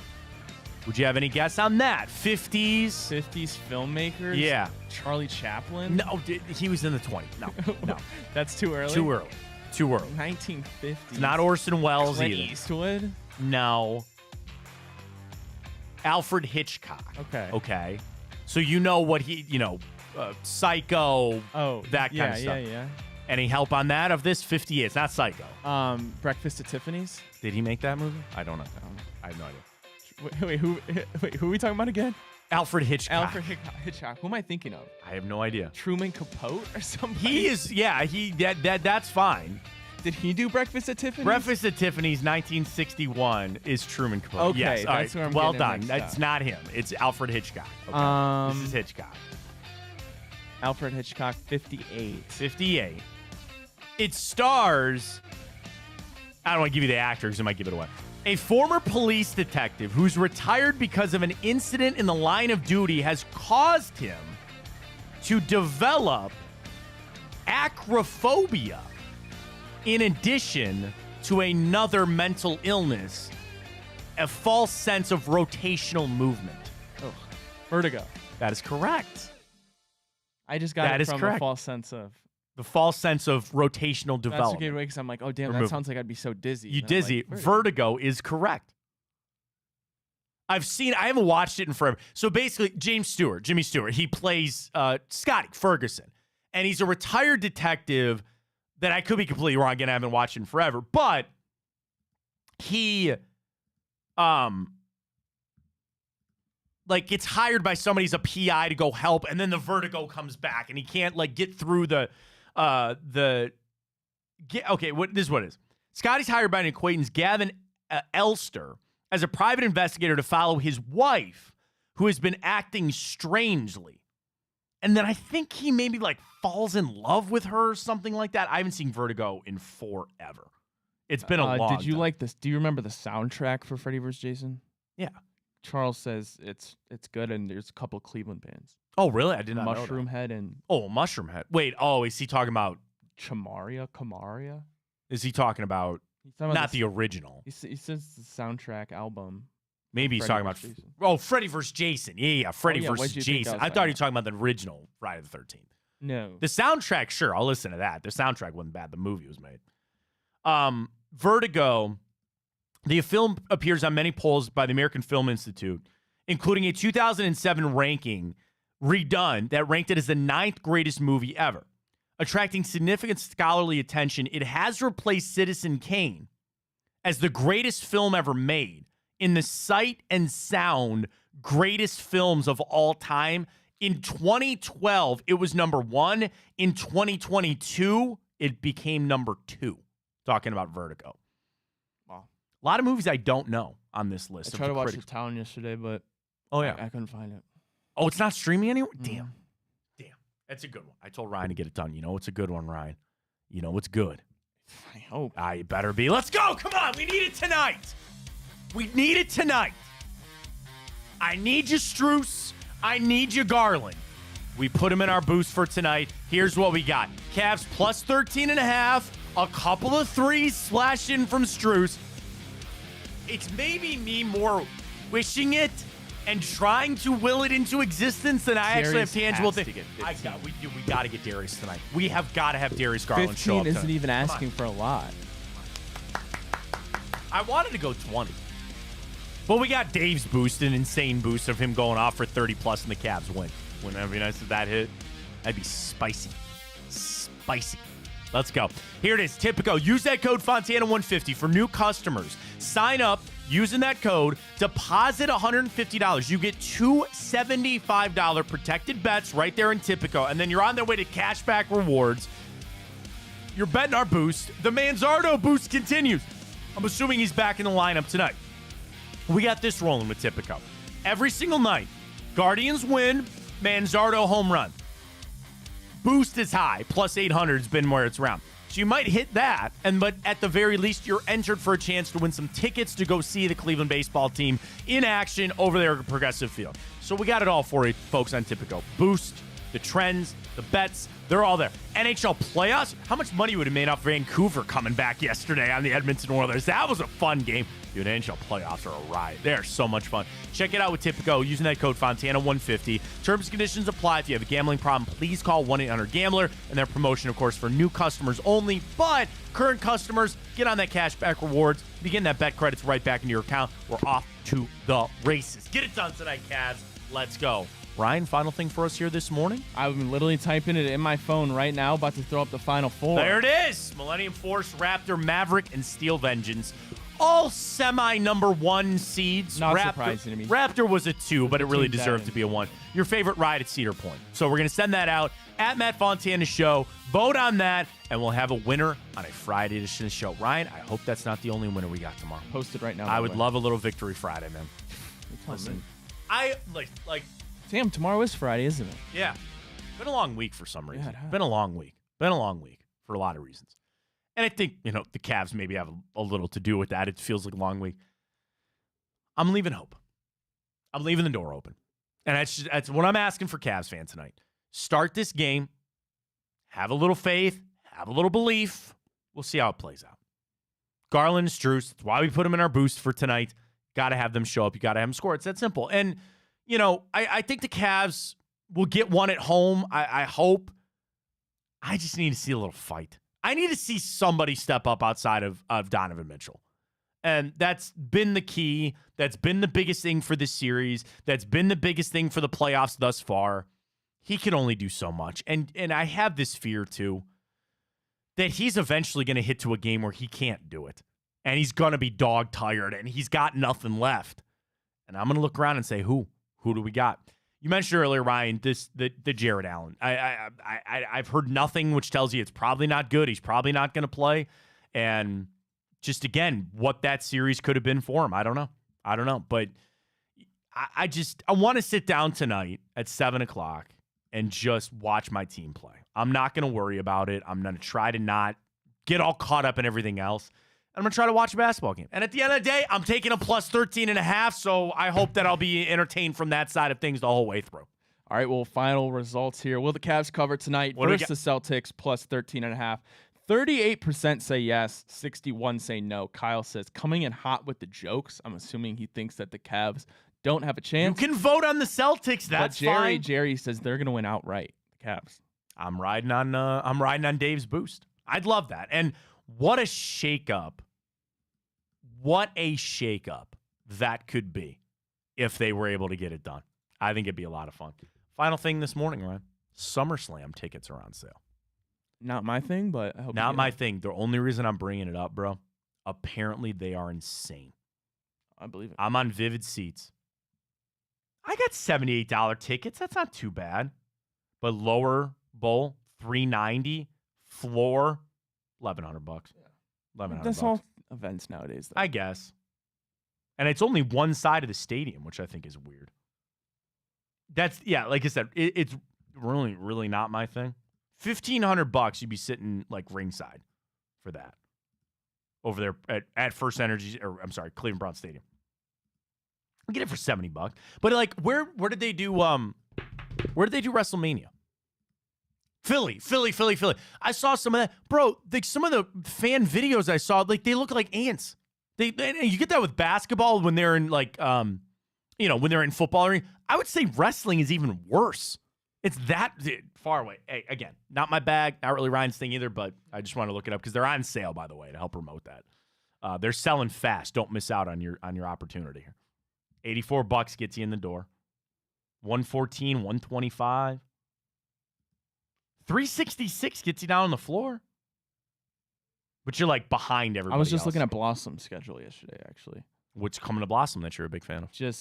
It's in the summer. They do the country concerts. Well, they do a lot of so I just they went do to the look Cleveland at the schedule Orchestra and stuff like that. They just had that thing go by with Live Nation, the $25, and you can get tickets to a whole bunch of things and stuff like that. I don't know if I'm gonna be. I hope to get to a concert. Dude, I haven't been to a concert in over a year. Been a while. Oh, but I am going to Justin Timberlake and Creed. You are? I'm going to Justin Timberlake. We got JT tickets. Didn't I do that on the show? Wasn't I sitting here like scrambling? Yeah. We got JT tickets. That's actually coming up around the corner. And then we did get Creed 3 Doors Down for the fall. So I'm looking forward. Where are they playing? They're all at Rock Mortgage Fieldhouse. Wow. Yeah, they're all there. I don't know they were 3 Doors Down. What do you mean? I didn't know Creed was. Oh, hell yeah. Yeah. I'm actually more excited to see 3 Doors Down than I am Creed. Like, don't get me wrong. I'm not throwing away Creed. But it's 3 Doors Down, too. Cool. I'm in for that. I will be in my seats for that full one. Wow. That's the other crappy thing is like when we went to Blink, we were like, we don't give a damn about any of these opening bands. We walked into the arena like almost 10 o'clock. This one, I will be in my seat for 3 Doors Down. I will be there for that. So I'm excited about that. Folks, great stuff. Just have some faith with us. Just join us on that. Get it done. Come on, Cavs. Let's go. Tonight, Big Play Cincinnati show. Drew Chrisman joining him on that. You can get all the replays of all our shows anywhere you need it. Big Play. Follow us on Twitter, YouTube channel. And I appreciate everybody joining. We had a technical hiccup. What are you going to do? Blame Elon. Hopefully, we'll be back tomorrow, but I appreciate everybody joining us on the Big Play channel. Of course, at Matt Fontana Show. Drop us a follow there on Twitter, Instagram, YouTube, and Twitch channel. It's all there. I hope tomorrow's a Victory Friday. One way or the other. Guards or Cavs. I'd like it 2-4. Let's get it done tonight. Let's get after it. For Ryan Tyler, I am Matt Fontana. As always, take it easy.